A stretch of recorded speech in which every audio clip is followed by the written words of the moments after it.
Welcome back to the Men's Pelvic Health Unfiltered podcast, where we break down real stories and solutions around pelvic health. Today, I've got a really special guest, someone who's been through the pelvic floor journey himself and come out the other side. Keith, better known as Unbroken Pelvis, not only found his way through healing, but also built an amazing pelvic floor community at Discord, where men can share experiences, ask questions, and support each other through their recovery. And I do say their recovery. We're going to dive into his personal story, the turning points in his recovery, and what he's learned running a community that connects so many people struggling with the same challenges. So Keith, welcome to the show, and I'm so glad you're here. Awesome, Adam. I really appreciate you reaching out and doing this. I think getting this message out that guys can and do recover from pelvic floor dysfunction is so important because, there's so much negative information online. A lot of doctors don't really know, how to diagnose kind of what they're looking at. And, it's a daunting experience when you're spending thousands of dollars on, tests and, injections and therapies, and nothing's bringing you results. And the experts in the community, the doctors, don't always have the best idea as to where to send you. And so there's so much crossover, we can talk about this, as we go on here, but there's so much crossover in different roles that doctors play because everything is so hyper segmented, that, there's really no one place for folks to go where they can look at all the different moving parts. And that's why I created this community to help, shed some light on some of these things. I'm not a doctor, I'm not a physical therapist, but, understanding how applying these principles to my own journey was so effective in helping me recover. And these same principles are working for other guys. This information has to get out there. So I'm really glad for any voices like yours and mine, that are kind of sounding, the good news. Yeah. And kind of like you, I think it was a blessing that I went through a pelvic floor dysfunction issue. I don't even like to use dysfunction because is it truly a dysfunction? Who knows? But I know I went through an issue for quite some time, and we came out the other side, and that's why I do what I do, and I get to help thousands of men over the years, and that's truly a blessing. And I think we're still learning, but the good news is we have to work backwards. We kind of know how to treat it. We just really don't have 100% as to know why it works. And I think getting the anecdotal evidence out there with you and your community members is really important. So let's start with your journey, how this started, what were your first symptoms, doctors, Reddit, Google, tell me all about it. Yeah. Okay. Yeah. So this is going back 2001. It was October 24th. I'll always remember that date. And I was on my way back from a road trip with the wife. We just did a last minute road trip to Galveston, about roughly 4.5 hours. Now I've got a history of dysfunctions, if you will. I'm hypermobile. I've fallen several times and permanently dislocated and relocated my tailbone. But, I wasn't having any pain or anything. I would experience some sit bone and tailbone discomfort if sitting for longer than an hour. But that was kind of hit or miss. It wasn't an always thing. And I could normally do road trips and stuff like that. A little discomfort, no problem. But this trip was different. We're on the way back from a 1-day stay in Galveston. And I was just really, really uncomfortable. I had this tremendous sensation, like I was sitting on a softball. And I felt like I had to go to the bathroom. So I pull over and I go to use a restroom and I try to pee and nothing comes out. It would not come, just a couple little drips. And I really, at this point, I had to pee, right? And so then I'm like, well, it feels like I've got to go number 2. So let me just try. So I sit down and I, try to go number 2, and I feel this really sharp rectal pain like I've never felt before. And I wasn't really pushing that hard. I was pushing a little bit. And then I finally was able to get a little come out, but it was like literally like, not to be, divulge too much information, but it was like exactly there. It was like this long, and it was the size of it, the thickness of a shoestring. And so I was in agony. I literally had to get in the back of the car, had my wife take us the rest of the way home, and literally just in the fetal position moaning because I was in so much discomfort. Over the next several weeks, I would ultimately go to the doctor. I gave it a couple days, its symptoms went down a little bit, but I noticed that sitting brought it back. And so I really wasn't able to sit comfortably at all. So I go to the doctor. he checks my prostate. He's like, yeah, there's a little bit of inflammation. We can go further, but it's probably just a little infection. Let me give you a little Flomax and some antibiotics. And so I take the antibiotics and the Flomax. The Flomax kind of helped a little bit, at least some of the urine come out, but it kind of made me a zombie. And so I didn't really enjoy taking it at all. And then the antibiotics didn't really do anything. I noticed like some other inflammation in my body would go down, but that particular issue was just still present. So weeks and weeks go on, and I'm just kind of chugging through. My pain is anywhere between a 4 and a 5 out of 10. I'm able to work. I work from home. I'm not able to sit, so I had to kind of figure out how to stand and work and stuff like that.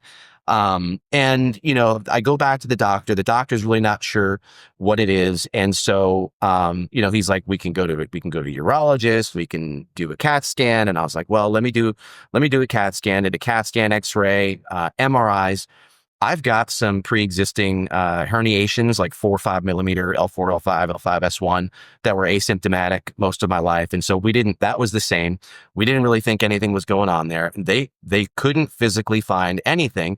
And so, I was very fortunate. My doctor immediately said, it sounds like you could have what's described as Levator-Aney syndrome, and, chronic non-bacterial prostatitis. So, he gives me some options. He says, we can do gabapentin, we can do this, we can do that. Long story short, the gabapentin helped take the edge off the pain, but I was still in pain. I was now at this point physically unable to sit. So he recommends that I contact a pelvic floor PT. And so, reach out to a pelvic floor PT. I can't travel. I can't go anywhere because I can't sit. If I do go anywhere, literally have to lay on my side in the back of my SUV while my wife drives me around, and every bump would hurt. So I reach out to the pelvic floor PT, and she says, yeah, this is common pelvic floor dysfunction in men. And so we treat it, and I work with men. So she comes to the house, $350 a visit. And I do several sessions. We do internal work. She tells me that my psoas seems tight. I didn't know what a psoas was. She's doing the internal work, taught me how to do internal work. And, I really didn't experience any results from doing internal work. And I kind of want to put a pin there because I learned some things about internal work that were actually very helpful later on in my journey. But, the internal work that she was doing, it would alleviate the symptoms a little bit, maybe for 20 or 30 minutes. But as soon as I started moving, or God forbid I tried to sit, it would get worse again. And so, after about 5 or 6 visits, my symptoms started getting worse. And it might be because I tried to reincorporate sitting slowly. I'm not exactly sure what caused this, but this was getting bad. And so not only was it, difficult to urinate, I had a weak stream, I had post-urine dribble, difficult to start a bowel movement, difficult to fully empty, very thin stools. Now I started getting some phantom penile pain, ureter pain, bladder pain. And when I had the bladder pain, I started thinking, I felt this before. I felt this particular pain. I remember about 2 years prior, I was using one of those little bird scooters in downtown Dallas. And I go over the little seams in the sidewalk. And every time I hit one, it would shoot a shocking pain in my bladder. Well, now this time it was all the time. And then things really started to take a turn. I started to develop symptoms of what I would later learn to be hard flaccid. I'd look down at my penis and I had this hourglass, the skin in the middle was so tight. And it was disformed. And I noticed that I had dysesthesia. Anytime I touched my penis, it felt like it was raw and red. It was discolored. It was the top of the base of the penis had this concave shape to it, and I guess it's called the pubic prominence. It was deflated or sunken pubic prominence. My penis was changing shape, and it stopped working. I could no longer get a full erection. I could no longer feel as much pleasure. My pleasure was reduced by 50, 60%. And with the dysesthesia added to it, it was not, having sex or stimulation was not a pleasurable experience anymore. When I would still try to have, intimate times with my wife, I was able to orgasm, but I would get to the point where it's building. And as it's about to go, it would just like the floor would drop out under it. There was no contraction. There was no semen ejaculate. Like it was dry as a bone. Till about 2 hours later, I'd feel like, oh my gosh, it's all out now. So it would like come out sometimes several hours later. So I guess they call that retrograde ejaculation. So I learned all of these medical terms by experiencing, dozens of symptoms. And so, now it's like, well, I can't pee, I can't poop, can't have sex. I can't use my body the way it should be. I can't sit. And so I was in a bad place. So, I'm telling my PFPT about these new symptoms and she's like, yeah, it's common. Don't worry. You could get better. And I'm thinking to myself as I pay this woman $350 and nothing that she's giving me is helping me. And so, I was in a dark place. I talked about this in my story video, but I had to call my buddy and be like, yo, man, I live in Texas, for those who can't see the Texas flag back there. And so, we're a gun friendly state, and I've got some firearms that I use for hunting and stuff like that. And I'd call my buddy like, John, I need you to come to the house. I need you to take my stuff because, the thoughts that are going through here are not compatible with a long life. If you get catch my drift. Yeah. And I've never had thoughts like that, but that's how dark it was. I could no longer provide for my family as I could. I could no longer lead my family. I was broken. I was a broken man. And, it's not just that these things, stopped working or had, dysfunction. It was the fact that, as men, we place a strong amount of our identity and our ability to be men. And when your man parts are broken, you feel like you are emasculated and worthless and useless. Adds that the fact that my wife, was now having to do all the driving and she was, taking the kids everywhere and doing the grocery shopping. And so, we've got 3 kids, 2 dogs, like it's a busy house here, in the Keith household. And, she was running the ship. And so, and she's trying to support me and comfort me because I was in pain. And so the whole family was affected for about a year and a half.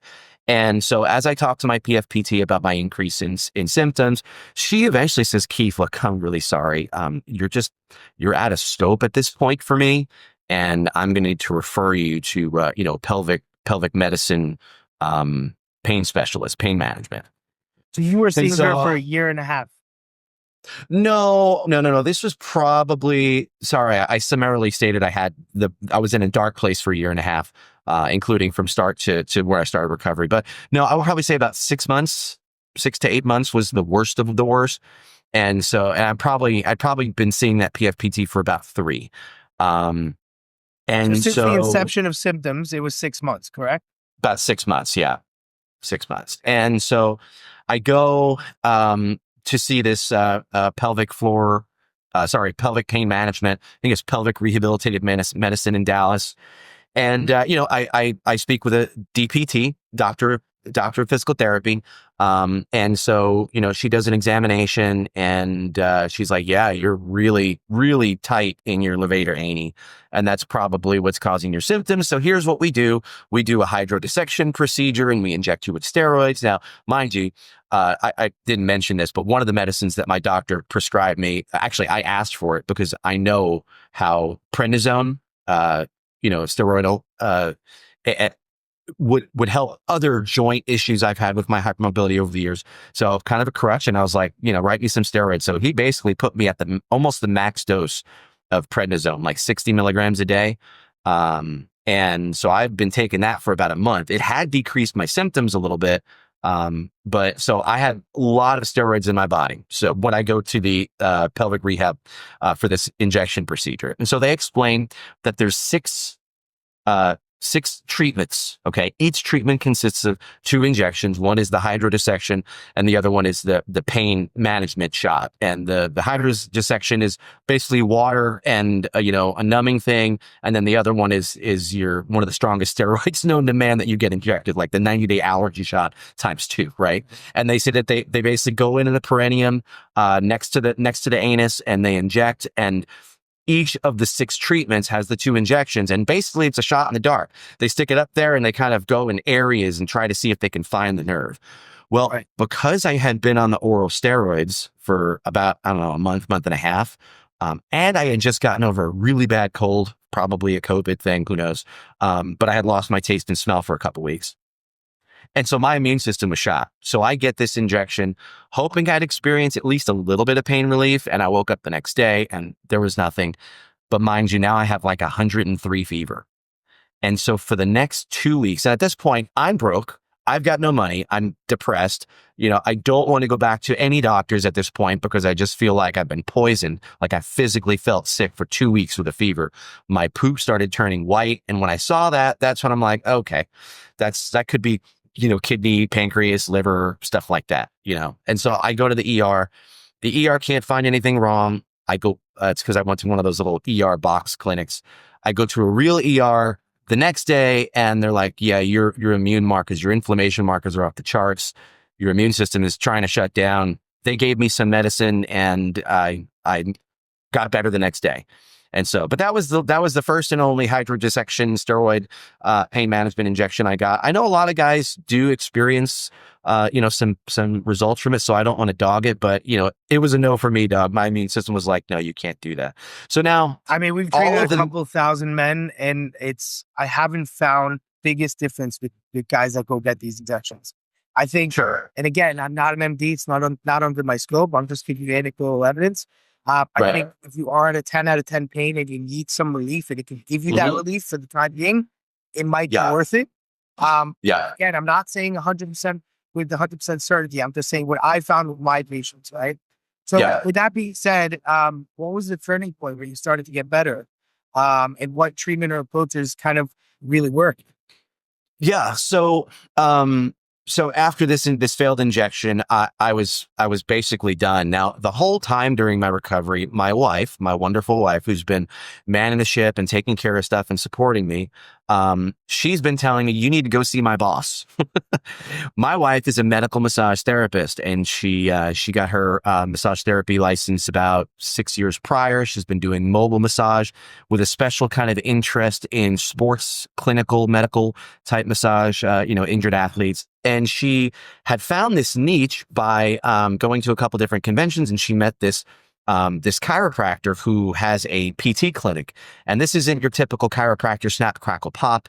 This guy rarely does adjustments, and he's more into functional movement analysis. And so I had heard about functional movement. I'm like, yeah, cool. My wife's, getting a little side hustle doing massages for this chiropractor in North Dallas. But, I didn't think anything special that, he could help these symptoms. I mean, my penis was misshapen. I couldn't poop. Like, what's a chiropractor going to do? Right.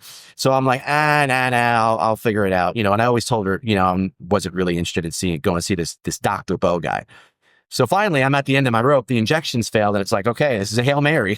Like, we're going to throw this. We're going to go long. And it literally like an hour and 15 minutes away, I had to get in the back of the SUV. And she takes me up there, and I'm literally like, I'm crying. Like, I'm a mess. I'm in pain. Everything has gotten worse. And so I see Dr. Bo, and, he starts explaining to me that the psoas, there's that word I had heard from my PFPT. He goes, the psoas, runs from the middle of your, thoracic and lumbar spine, and it goes in the front, down into and through the pelvis, attached to the back of the legs, and you got your iliacus. And he's explaining to me on a kinetic diagram that explains that all of your nerves through your spine innervate through the psoas. And he's like, I can't say with 100% certainty, but I will say that if your psoas is as tight as I'm feeling, then there's a probability that there's some sort of nerve being irritated by these tight muscles. And so I was like, okay, so what do you do? He goes, well, it's not just a quick fix. We can try to lengthen the muscle with some manual therapy, but we have to ask ourselves the reason. Why is your psoas so tight? And so he then explains to me that because my core was weak, because I'd been sedentary my whole life, I had a job where I was sitting 14 hours every single day. And when I was done working, I'd sit on the couch and sit. And so, never a gym rat kind of guy. And so because I had really failed to activate my core and failed to utilize and build, a reasonable amount of glute strength. In fact, my glutes wouldn't even turn on if he told me to activate your glutes. I'm like, I don't know. I move my leg, but nothing would happen to my glute muscle. And so, his goal was to say, look, everything is dysregulated. The way that you breathe, you're breathing up here. You're not breathing, intra-abdominally. The way that you brace is wrong. The way that you activate your glutes is wrong. He goes, your movement is dysfunctional. We need to take you from a place that's dysfunctional to functional. And then your psoas will start to loosen up. He goes, the reason it's tight is because it's compensating. The psoas is a stabilizer. And once you activate your glutes properly and activate your core, then your psoas can calm down because it doesn't have to do the work that your glutes and your core are not. Right. So I wasn't sure. I didn't really see, as you self-educate on this condition, you're thinking of where is this coming from? So you're going, is it the spine? Do I got a pinched nerve in my spine? And so we're chasing after the MRIs and the CAT scans. And not that those things are bad. Diagnostics are helpful. But, I kept thinking, well, if I don't have anything in the spine, then there's nothing that can really be pinched elsewhere. And it didn't really occur to me that, your body is innervated with tons of nerves and they're all interconnected. The second thing that he says we had to do to work on to get better was he goes, you need to regulate your nervous system. He goes, you are in autonomic hell right now. You're in fight or flight. And so he worked with me on doing different types of breathing techniques, incorporating them with diaphragmatic work. Some of the breath work was separate. Some of the breath work was incorporated with diaphragmatic coordination. And he basically, the first thing that he gave me to do was a very simple exercise, which I have since dubbed as the trifecta. Okay. And it is this: you brace your core, you activate your glutes. This is done while standing. You brace your core, you activate your glutes, and then you consciously just neutralize your pelvic floor. Because the temptation is when you activate your glutes, you're also kind of clenching your butthole. And he goes, I don't want you to do that. I want you to activate your glutes, activate your core, breathe, and then just let your pelvic floor relax a little. He's like, we're not straining, we're not pushing. It's not like a full reverse Kegel. Or he goes, we're just keeping it neutral. And he says, this is going to help you because let's run through that right now. Let's run. Yeah. Go ahead. Go through it. Let's go. So brace your core. So, and when you brace your core, you're not sucking the core in like a vacuum, as some bodybuilders do. You're not pushing it out like you're trying to make yourself look prego. You're literally like, if you take your hands, put it on your belly, and you say, ha, ha, ha, you'll feel that your core kind of comes out a little bit. So you're just holding that same mechanism. Now I'm doing it right now. So if you came up, be like, Keith, yo, you got an ugly mo, and you uppercutted me in the gut, I'd be ready for it, right? I'm bracing my core, and then I'm activating my glutes. And, I don't know that I'll have the best descriptors for this, but basically it's kind of the same as like a pelvic tilt where you're, if you're having a good time, if you know what I mean, and you're just kind of extending your pelvis and tucking it under like that. And so, and that's, you should feel your butt muscles get tighter. And so I'm bracing my core, I'm activating my glutes, and then I'm making sure, and I can kind of feel my rectum, pull it up a little bit, let it go down. And I'm just kind of leaving it neutral where it's just resting in the down position. And if you're not sure if it's down, pull it up a little bit and then put it down. And so you want to feel that difference. When you say pull it up, you mean nuts to guts? Nuts to guts Kegel. Yep. Yep. Okay. And so basically what we're doing is we're brace your core, contract your glutes, and just keep your pelvic floor neutral. Beautiful. And you can add strength into the core bracing slowly and carefully. And of course, if you feel any pain doing that, talk to your PT because there might be other factors going on. But yeah, and so this was really relaxed right now. Hey, what do you know? Because your glutes and your core are doing the hard work, right? And this is an exercise in neuromuscular re-education, because the tendency that we have when we get stressed is to do nuts to guts subconsciously without realizing. And some guys find their ways here because of, things like, excessive masturbation and edging, and they're very habitually contracting their nuts to guts reflex. And then others, it's because of stress and pain and muscular imbalances. So, and that's kind of one of the things that I found in my own recovery was that there was multiple factors in my recovery. I can do this right, this right, this right, and this right. But if I do this wrong, my symptoms come back. So I'll give you an example. I can be doing all of my nervous system modulation, right? I can be doing my box breathing, my meditation and SDR, self-reassurance, and all of the things that were very helpful to me. But if I decided to go out and eat, 3/4 of a pizza, I'd be constipated the next day. And if I'm constipated, what does that mean? That means I'm straining. And if I'm straining, that sharp pain comes back. And then all of a sudden, all the symptoms come back. So, part of my recovery involved, you got to clean up your diet, dude. Like, you got to give yourself the best chance of success. Or if I, did my meditation and I ate clean, but, I kind of went a little too far, in the bedroom, my symptoms would come back, right? And so I had to make sure that my sexual health was, reasonable and balanced during that stage of my recovery. So, yeah,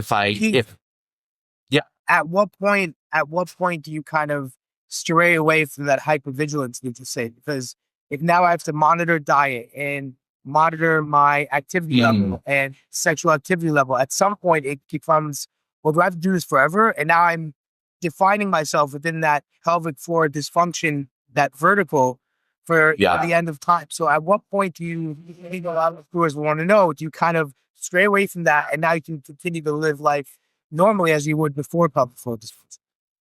that's a great question. I am, you say hypervigilance, and it's almost like that's my nickname. I'm pretty tightly wound individual, I'll say. And so, how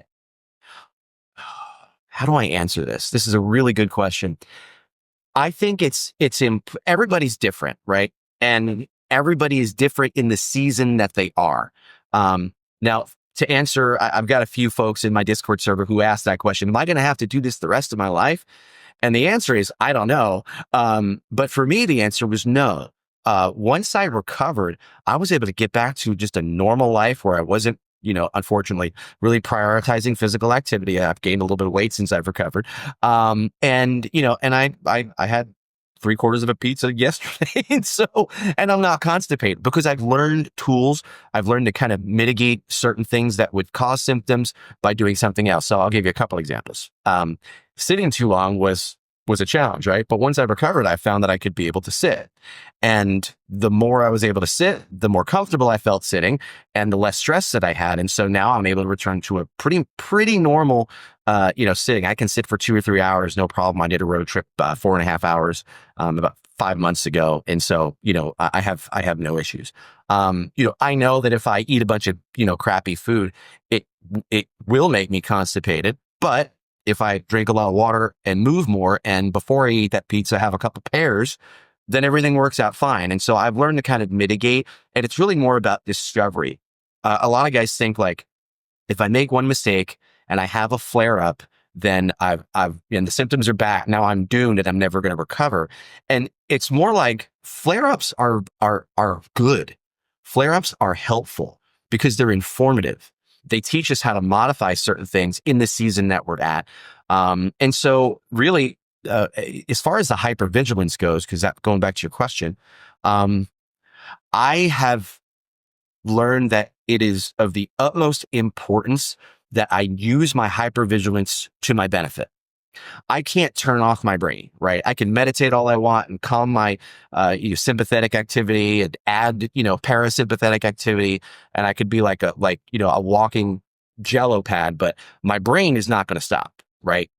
So I've learned that there are good thoughts and there are bad thoughts. This isn't like woo-woo positive thinking recovers you, right? It's a lot more complicated than that. But the fact is, if I have a thought that's negative of the future, right, that puts me in fight or flight, like I'm always going to be like this, or this flare up means it's permanent, I'll never get better. And we start meditating and thinking on those thoughts begin to become a reality. It's like a self-fulfilling prophecy.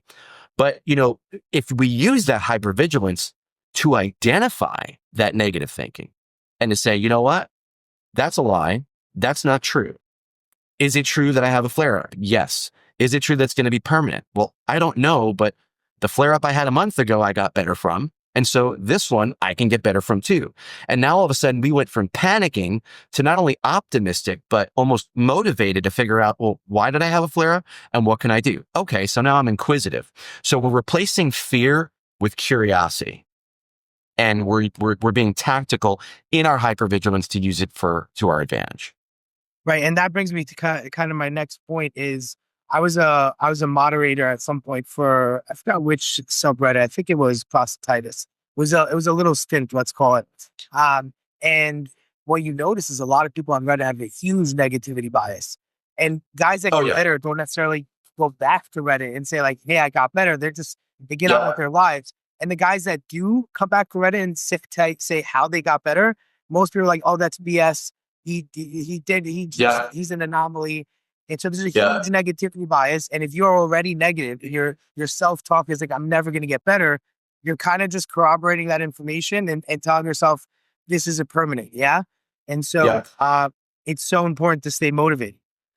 Yeah, we tell our folks in our Discord server to avoid Reddit like the plague. Yeah. And we have curated a few um mega links, if you will, of people's recovery stories. And the funny thing is that the people that do recover typically say the same things. I had to calm down sympathetic overactivity. I had to, relearn some basic things like breathing and bracing.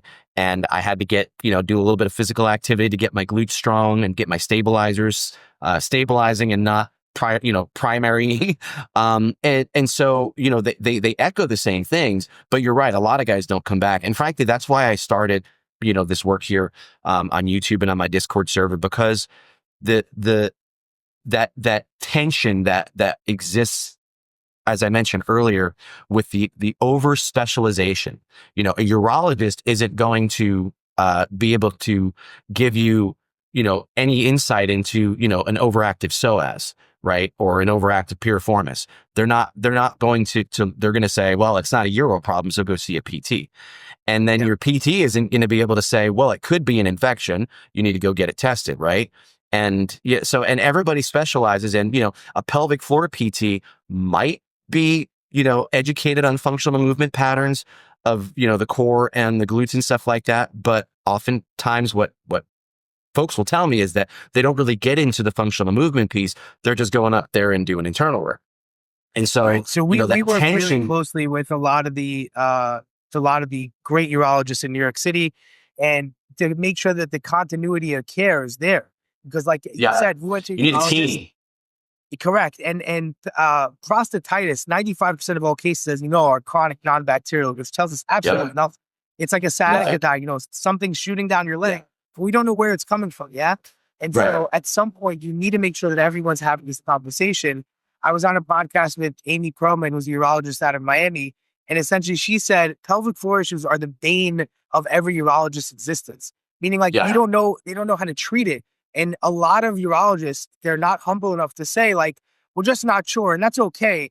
But I would say that's much better than prescribing someone Cipro and telling them come back in 6 weeks to give them that hope. They come back in 6 weeks and nothing's better. And they're like, well, take another round or let's try a different fluoroquinolone or whatever it may be. And like you said, some of the symptoms decrease because when you take antibiotics, it decreases cytokine activity, lowers the inflammatory response. Yeah. So you feel a little better, but it doesn't Yeah. tell us what's going on, right? No, So doesn't. yeah. Yeah. And so, on the Reddit thing, we call them doomers. Yeah. It's not helpful to read anyone's dooming comments. You could be feeling better that day. Your symptoms could be decreasing. We see this almost every day on Discord. Symptoms decreasing, hope increasing, and then they get on Reddit because they're like, oh, I wonder if somebody typed in this word, or I wonder if somebody had this symptom. And then all of a sudden they read some guy's story that he's had it for 15 years and he's never gotten better. And it's like, and they're sunk. And then now all of a sudden they're freaking out. So they have, more sympathetic activity and more symptoms. And so it's such a dastardly condition. And so I encourage folks to stay away from Reddit.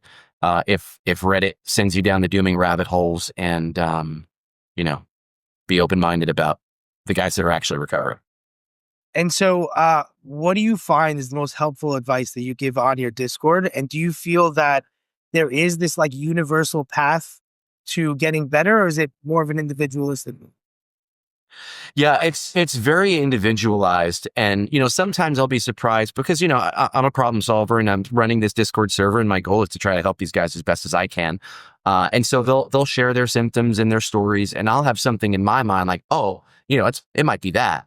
And then after they begin kind of going through the process and experimenting with what things are impacting the most, they find out it was this, and so, but it's one of the things, it's typically one of the things. And so, not every guy, like people ask me, Keith, can every guy recover? And I don't have the answer to that. There might be other factors that are going on. Like you said, we're not doctors. We're looking at anecdotal evidence to support, the fact that guys are recovering. But I do believe that everyone, can get to the bottom of what's going on, or most can, and, find that thing that's causing their symptoms to be driven. And it's usually not one thing. It's usually a combination of, dysfunction in their core and glutes, and, history of stress or trauma or some other factor going on that's causing, their symptoms. It's so funny when I think of this, because pelvic floor therapy, or the question around what pelvic floor is such a new phenomenon, right? What happened to the men 50, 100 years ago when modern medicine was a thing, where maybe they had erectile difficulties or urinary symptoms and they just had to live with it, right? It's like, wow, like where we are is amazing. We're at one of the better times in our society when you know more about pelvic floor. And I think we'll continue to learn. And this is going to be revolutionary. I think drugs like Viagra, Cialis, I think we're going to see a downturn on people using them, which will be great. So, okay, let's do this. So you run this Discord. A lot of people are coming to you for advice. What are the biggest myths that you have to kind of like dispel around pelvic floor when it comes to your members? I think the biggest myth is guys that say that there's not a musculoskeletal component. And, I would say that there are guys who have PFD that don't have a musculoskeletal component, or at least not one that's easily identifiable. But, the first thing is that I try to tell folks is you're going to have to calm down. Like, you're going to have to increase parasympathetic and decrease sympathetic activity. And, the next thing you're going to want to do is you want to take an assessment of, what's going on in your body, like getting in touch with your pelvic floor, like that exercise we did earlier, where you're kind of sensing the state of your pelvic floor while you're bracing your glutes. That's one of the most important things. Like, they don't even know what the muscles are down there. And they don't even understand why it's called a floor, that it's literally like a sling of muscles that go, from the front to the back. And that's the bottom or the base of the support of your pelvic floor. And, that area is innervated substantially. Like, you got as many nerves down there as you do in your hands. Like, it's very, sensory. And so, I think getting folks to be more aware of what's happening down there, because a lot of guys, especially initially, they have symptoms, but they can't tell that it's tight because the symptoms overwhelm all of the other sensations, right? And so once they can start to realize they're tight, then they can pay attention. When I do X, Y happens, right? When I sit on my left side, I get a sharp shooting pain in my penis. Okay, so now let's pay attention. Let's not sit on the left side as much, and let's figure out why, And so it's really evaluating what's going on. And then I think the next step for folks, because those are all practical things that they can do, in addition to, just making sure that they're drinking enough water, eating proper food, and they have good, hydration and what have you, the basics, right? Then the next step, if people can, and I know this isn't something that everybody can do, but and this is probably one of the most important things. Once you check off those first boxes, is getting an assessment. Obviously, before we even start with all of this stuff that I recommend, you want to go to see a doctor. You want to rule out, make sure it's not something growing in you, right? You want to rule out the bad stuff.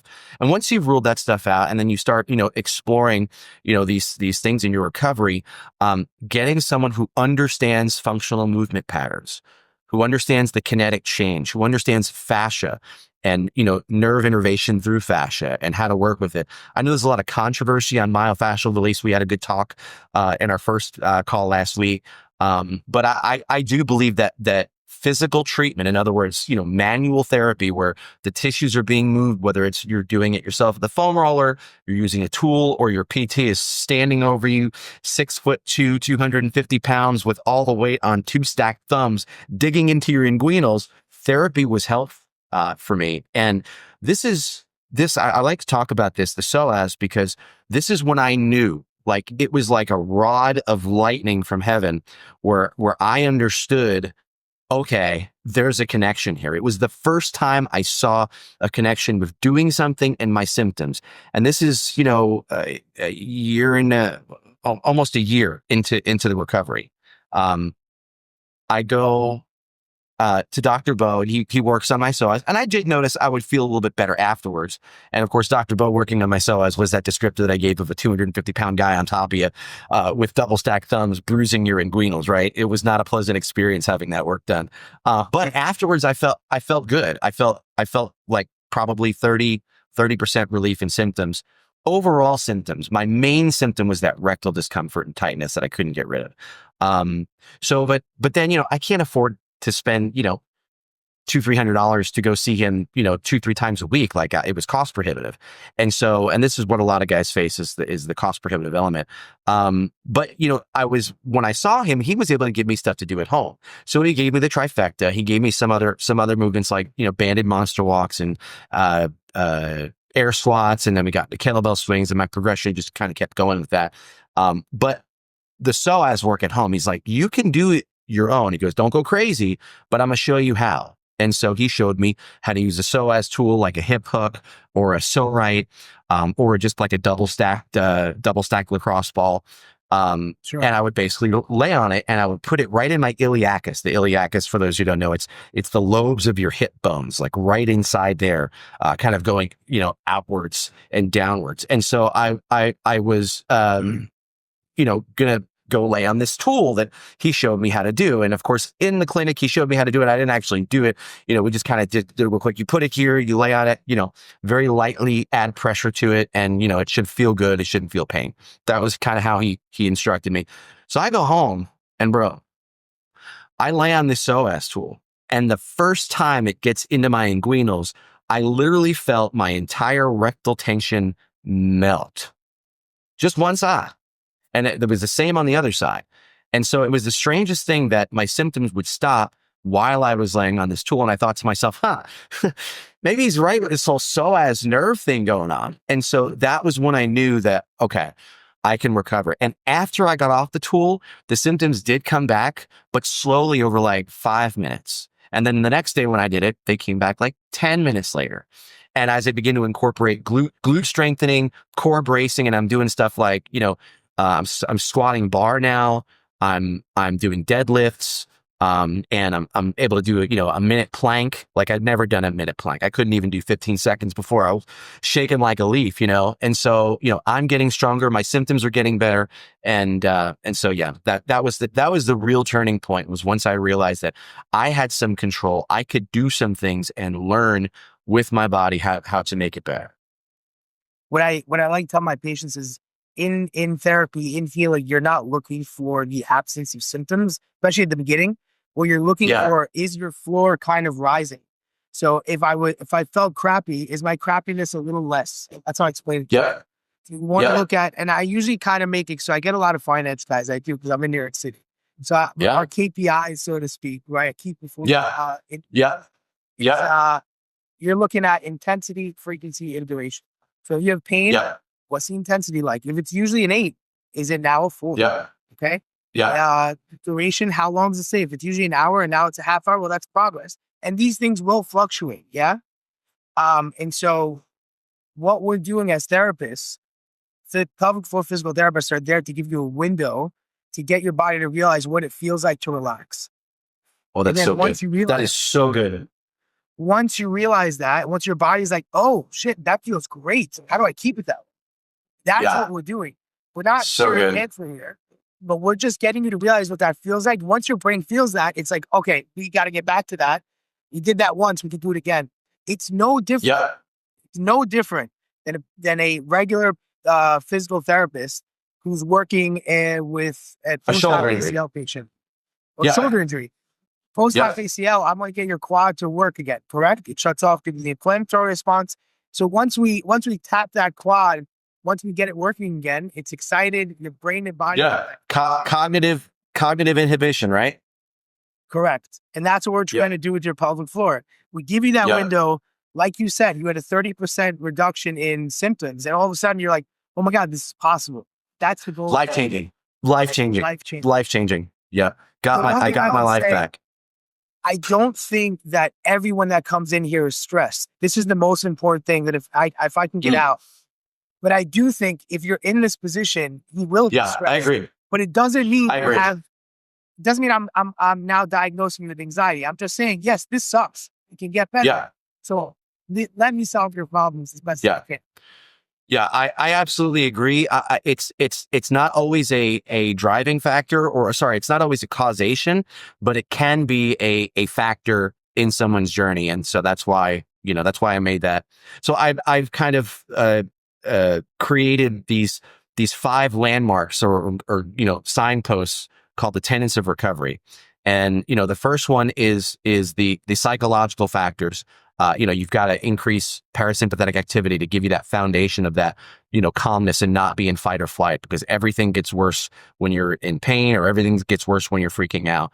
And then the second one is that neuromuscular reeducation piece, learning how to activate the right muscles at the right times, and, not rely on stabilizers as primary muscles. And then the third is the musculoskeletal, which incorporates, that last part there of, activating the right muscles and ruling out any imbalances. And then you've got your diet and gut health, habitually straining. I've talked to so many guys where it's like, oh yeah, I poop, 6 or 7 times a day.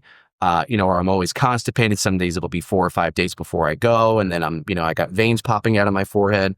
That's obviously it's an extreme case, but, as someone who's, as a hypermobile, I'm hypermobile because it's a genetic thing.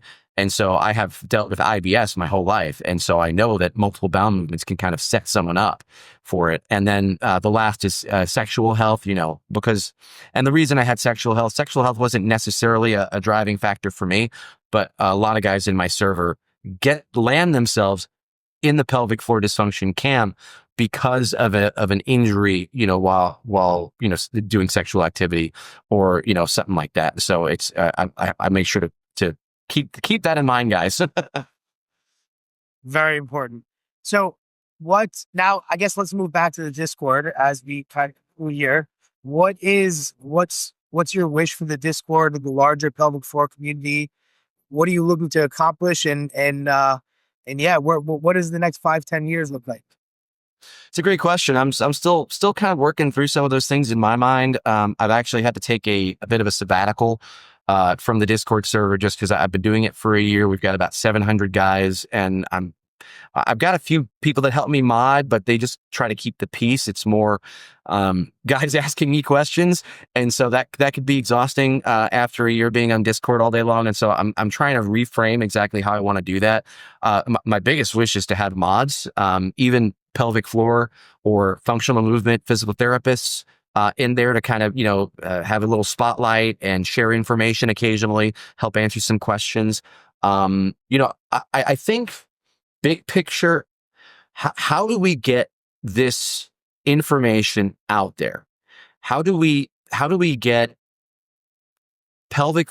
male pelvic floor recovery information to all the female PFPTs who have no experience in treating men?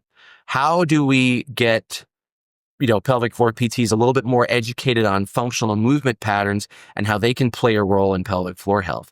How do we get doctors to properly refer patients with suspected PFD to the right types of physical therapists? How do we get this information into the hands of providers so they can actually treat people better? And my thought process behind that is, my pipe dream is nonprofit organization with some sort of, educational platform that providers can have access to bring patients to them and help them better treat patients with the most, up-to-date information that we have as far as studies or clinical evidence on recovery. Yes. And right now the Discord server just to support guys at this point is what it's functioning as.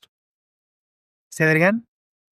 I was just saying that I meant to say earlier that, right now the Discord server is functioning just as a place for support where guys can talk to other guys and get information on, where to go. Gotcha. So part of the few things we do at Pelvis NYC is we try and educate more and more urologists. So any meeting with a urologist, colorectal specialist, Anyone who wants to sit down with us, we'll tell them what we do and how we help. A lot of them are stunned. They're like, I didn't even know you guys existed. And they start referring patients right away.